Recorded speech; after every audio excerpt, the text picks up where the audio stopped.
Welcome, my friends. This is Rob Coates, and I'm honored and excited to share some things that are going to get you to that next paradigm in connecting.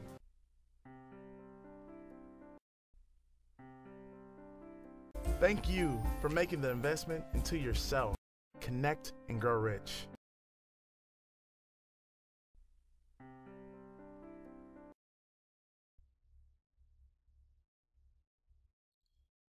Introduction.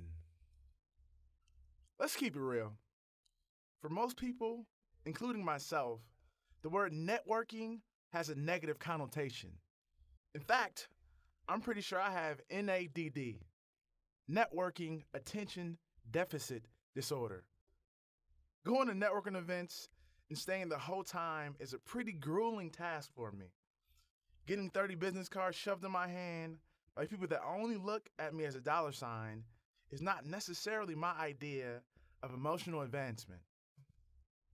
To be honest, it wasn't until I was halfway through writing this book that I found that because the word sounds watered down doesn't mean there's not power still in it.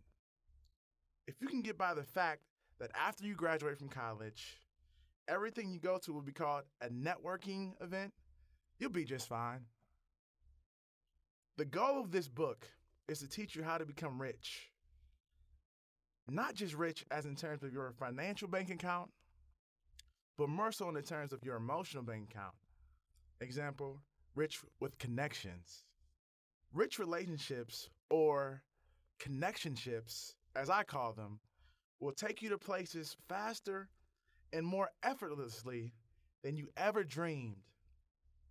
Even if you are an introvert or someone that just seems to repel people away from you, having the right connections will show you how to make the most out of every interaction and overcome rejection, fear, self-doubt, and low self-esteem.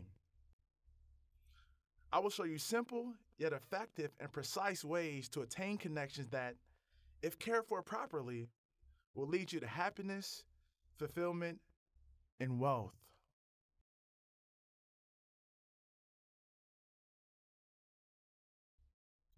Throughout this journey, I'll show you how to build lifelong relationships with friends, customers, and business partners that lead to getting more done in less time, how to double your business in 5 days with one single principle, how to memorize people's name within 5 seconds of initial introduction, how to become an expert at reading body language.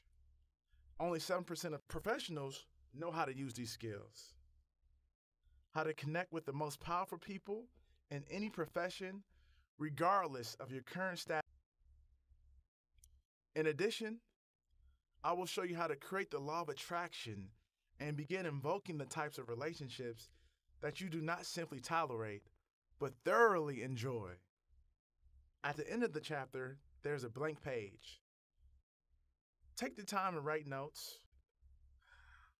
Bottom line, I will show you how to tap into the richest resource in the planet: people.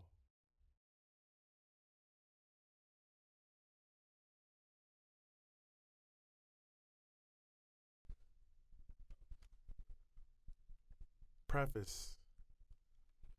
My mother called me up the steps one day. What could she want? Clean up the tub, make your bed, flush the toilet? Nothing really seemed out of the ordinary. None of the above. In her right hand, she held a pink plastic comb, wide mouth with maybe 2 teeth visible. The remaining unseen teeth were being hidden by a thick layer of coarse black hair. In her left hand was a small mirror which she had apparently been using to see the rear parts of her head that reflected from the mirror above the sink. I reached out to touch the ancillary device in her hand, still not quite understanding the contents of its possession and what it would mean to me. Seeing the look in my eye and the slight relaxation in my lower jaw, she first removed the tuft of hair from the comb and then began to move the comb back towards her head. In one fell swoop, she plowed the teeth again through her thick locks, only to reveal a lonely patch of unfertile land. Swoop. Again. Another bald spot. And then again. Then again.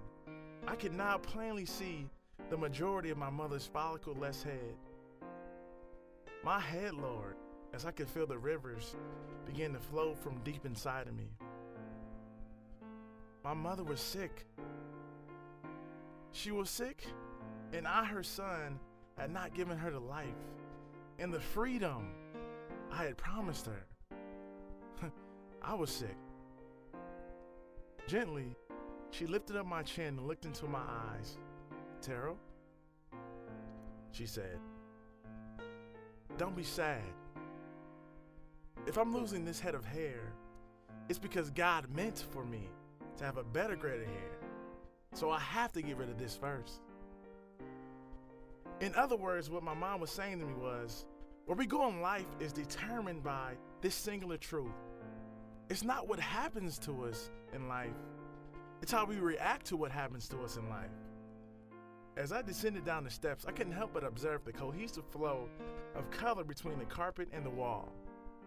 26 years of coming back and forth to the house I grew up in, and it never stood out to me. Strange how